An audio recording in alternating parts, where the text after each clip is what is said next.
Hey Cakeland, Harrison Hill here outside of Coke Arena. The Aftershocks look to make it to the next round of the TBT and a step closer to the $1 million prize. But to get there, they got to get through the boys of Beale Street. We're in for a real treat for the first game of the NFL season. It was announced today that the Chiefs will host the Baltimore Ravens for Week 1. Even though it's the first game of the season, there will definitely be some early playoff implications. It is tournament time here in Emporia. The Andover Trojans, also known as the defending champion Andover Trojans, look to get another 5A title as the 7th seed. And it all starts against Highland Park, a red-hot team from Topeka. Moving on to the NBA, last year as a rookie, Christian Braun played clutch minutes down the stretch for the Denver Nuggets to bring home a championship. The KU alum started his second year slow, but he's really picking things up. And when I mean picking things up, just look at this dunk.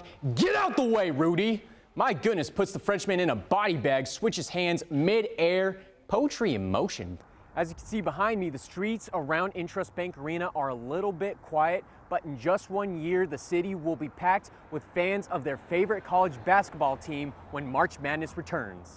All smiles in Manhattan today. Dylan Edwards is coming back home to the Sunflower State. The former Derby Panther took to social media today to announce his commitment to K-State. He posted these photos on Instagram looking clean, wearing the purple and white. There's nothing like an elite QB matchup to end the regular season. Both Bishop Carroll's Jackson King and East High's Deontay Mitchell look to give their team some much-needed momentum headed into the postseason. Not only is Cheney playing its best football all season, they recorded 4 straight shutout wins the past few weeks. Now, Andale's still on that longest winning streak in the nation, and they're looking to continue that streak tonight against the Cardinals. Paul Mills has his work cut out for him in the transfer portal. He's lost some key guys like Colby Rogers, who was the Shockers' leading scorer last year. But today, WSU lands a transfer to help get their scoring back up. Spoiler alert, it's this guy right here behind me. Bueller High School has a new class for students interested in hitting the field. And the goal is to address the statewide referee shortage and give the kids on-field or on-the-court experience. New at 6, Cake's Harrison Hill explains how it works. Football season is almost here, and with the official shortage here in Kansas, one Reno County school has a solution.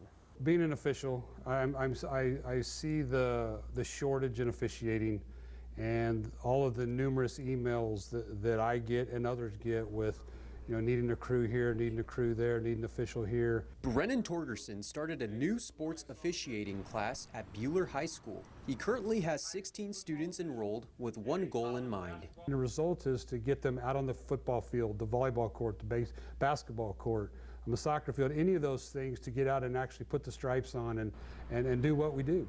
Ever since the class started, Torgerson has inspired his students to consider becoming a referee in their future. I would consider doing it as a side job, a side hustle. I mean, it pays good and I'd enjoy doing it. When I saw that we could officiate football as a female, I thought that'd be kind of like empowering, I guess, for me, like just to be able to officiate. They're unbiased. They make it so they're unbiased.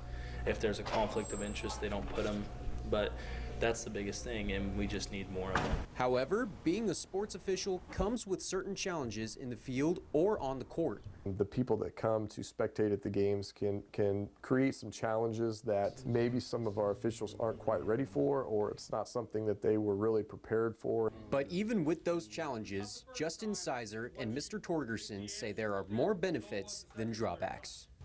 Just the connections you make with coaches, players, anybody that you come in contact with.